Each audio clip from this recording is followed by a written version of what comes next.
We'll get going.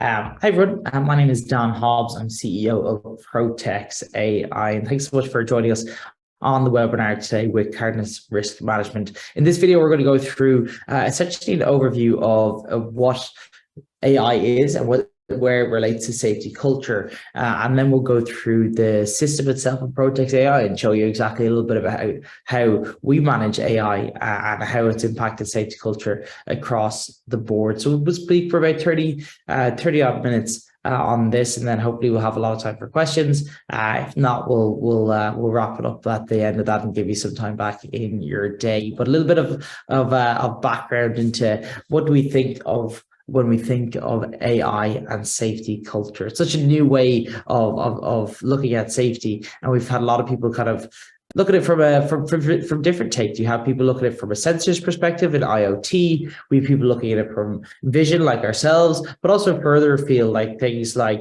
lifting or aiding lifting and understanding how the body moves in order for us to engage and involve ourselves early when it comes to safety culture. But I guess there's four real points when we look at that AI front, when we think about how they relate together and how they can be symbiotic when it comes to managing risk in our facilities. So on the left-hand side, I put two positive and two negative of ways that people have been thinking around safety culture. So the first one is the positive approaches, is passing that glass ceiling. So there's that glass ceiling on what we can do around how modern safety works in trying to engage with staff and trying to get data around what's happening in our facilities.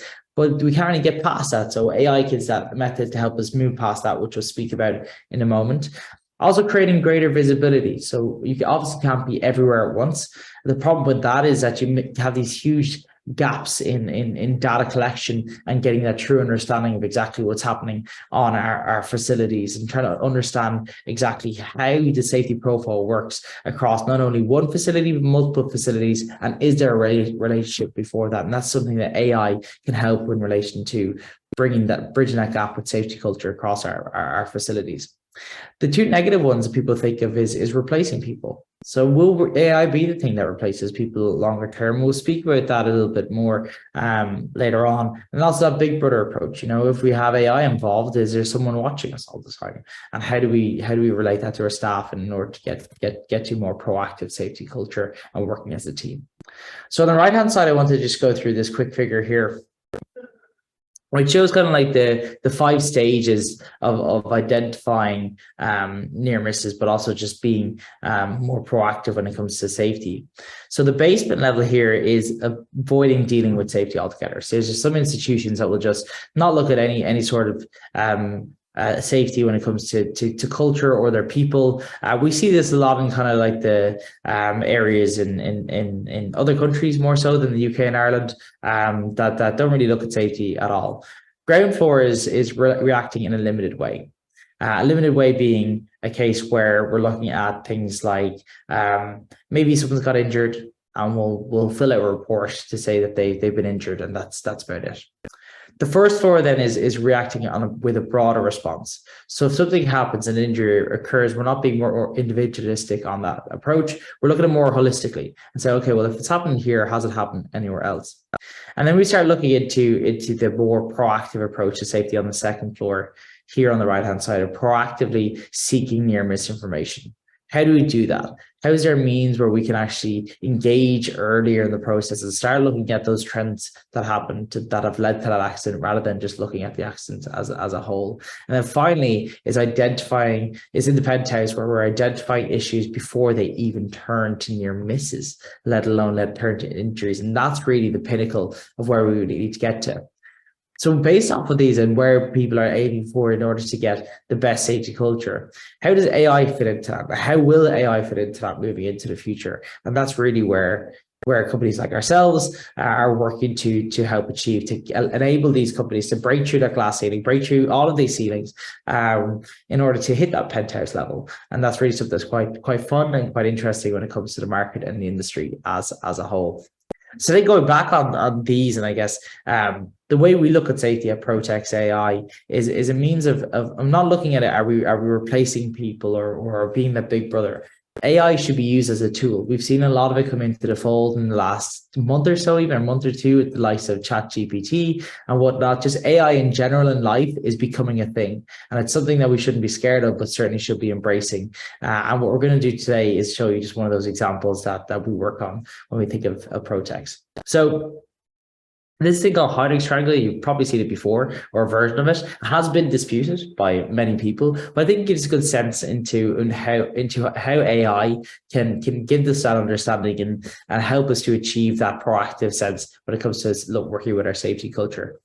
So how modern safety works now is we very much focus on this top half of this pyramid, whereby we can see a fatality or a serious incident happening, but we can also come into the fold when we're thinking of minor injuries. So whether that be someone getting a cut, or whether it be they've got a big clipped by a forklift, or things like that. We know these things happen because people come to us and they tell us that these things have happened. How we get into this bottom half of this pyramid, these underlying precursors to safety, like these near misses and like these unsafe acts, is very much on a manual approach, whereby we have to be there to see it. We have to engage in site walks and hope that our workers will report these things happening. The problem with this function at the moment and the way it runs currently is it's incredibly manual and it's incredibly inconsistent.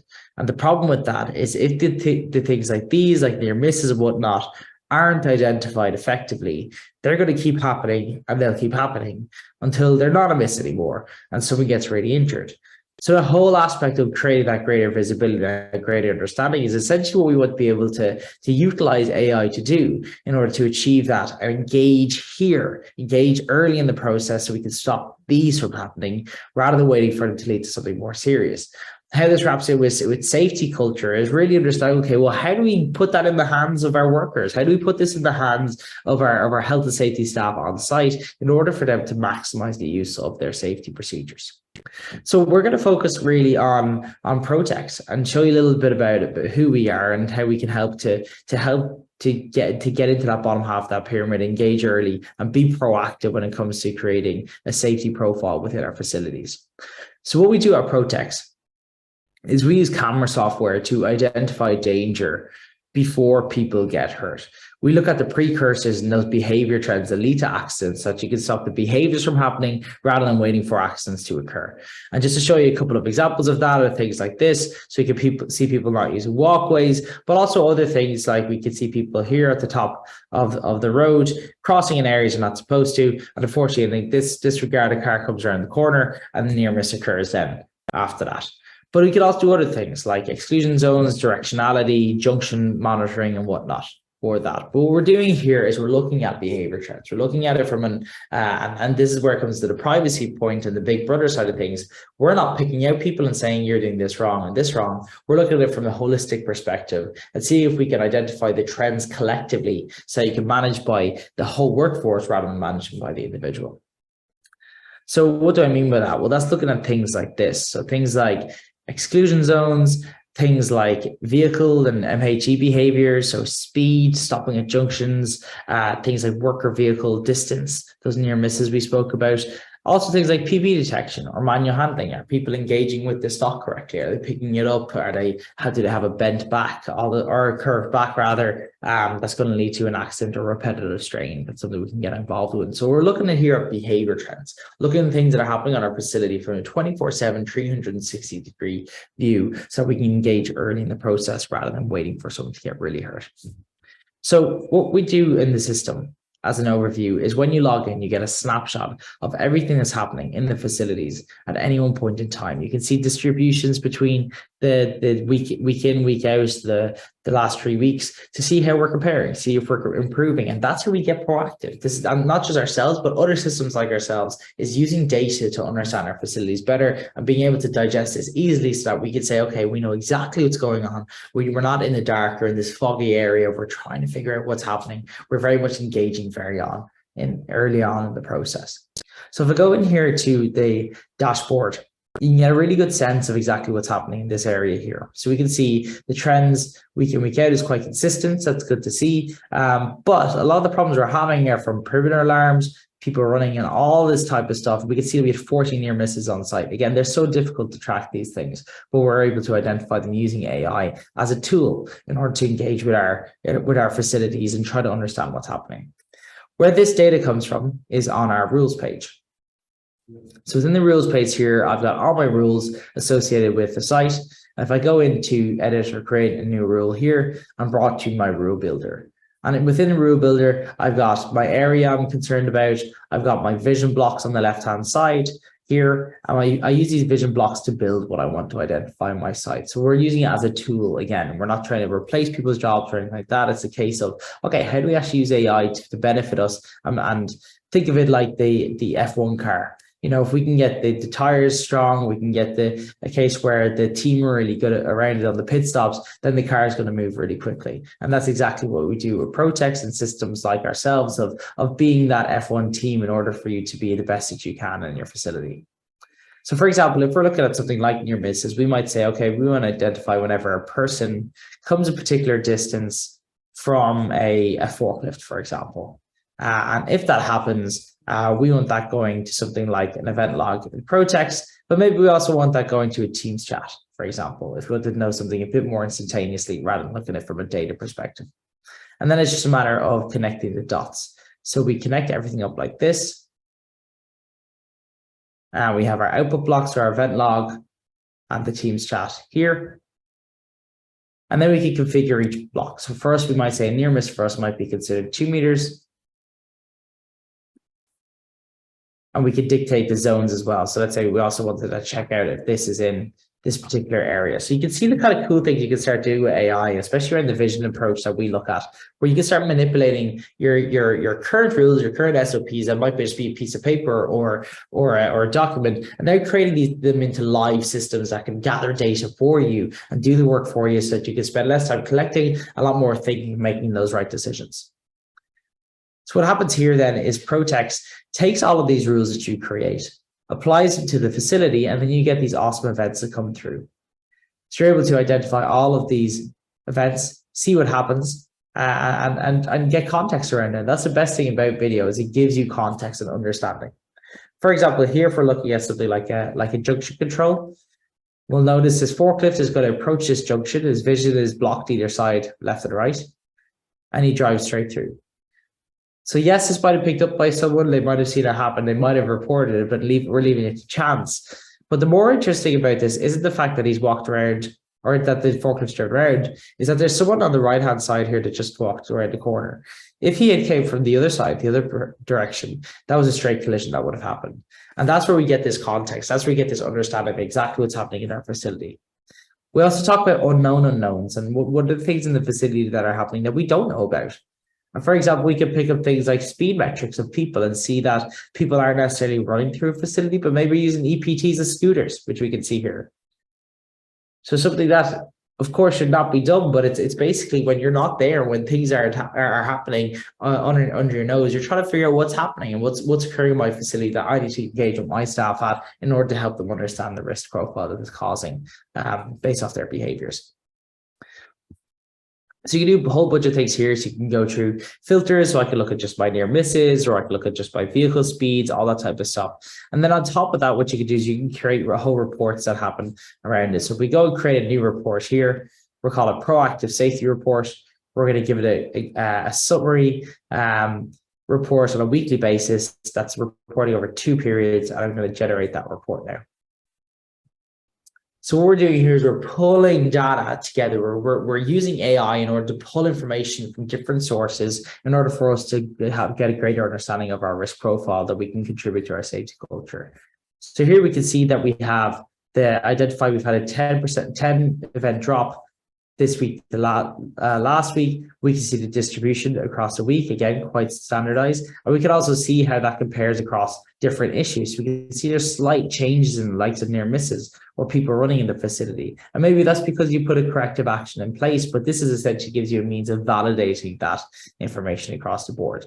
We can also see a breakdown then of those issues that are occurring on each of the sites here. So again, like our dashboard, we can see the actual breakdown of the issues we're having. So we had 91 near misses in this particular facility at that particular time. So hopefully that gives you a quick overview of what we do at Protex AI, but it wanted to give you an overview in general from a case of AI and how it can be involved in your safety stacks. So what I'll do now is I'll just hand over for any questions people might have. I'll just check the chat here for it. Can't see any raging questions on it. Cool. Great. So some things I might have put up beforehand are things like, if we touch back on those questions, passing that glass ceiling, I think that's kind of answered on where AI can come into the fold and help to break through that glass ceiling aspect and get to that level, get to the penthouse as quickly as we can for it, creating that greater visibility that happened on site, replacing people. We could see that actually isn't a thing when we think about it. It's a means of using it as a tool. And the big brother aspect, we could bring the privacy side of things, which we won't touch on today, but if it's of interest, we can certainly take it offline if anybody is interested. So if there's no questions there, I might leave it there. And what we could do is we'll send around this recording to everybody so you get some view of exactly what's happening in this type of world and AI. If you're interested, we're very happy to take it further afield and see if we can facilitate using a Protex or help you certainly introduce AI when it comes to dealing with your safety culture. We love talking about this type of stuff. We can get one of our team to get involved.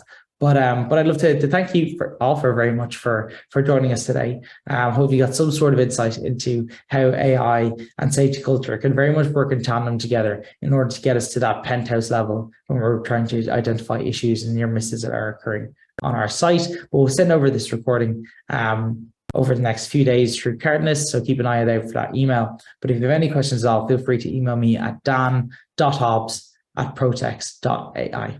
Thanks very much, guys.